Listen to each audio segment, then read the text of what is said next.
child, I was totally starved for affection. Sure, my mom and dad tried to buy me off with Barbie dolls, Princess Darla phones, and private private schools. But they never really loved me the way that I wanted, you know?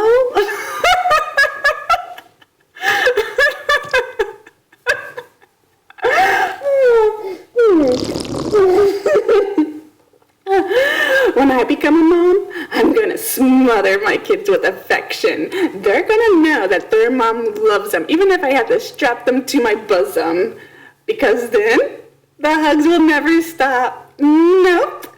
Because then, it's just gonna be hugs and hugs and hugs and hugs and hugs and hugs and hugs and hugs and hugs of every single day times pi.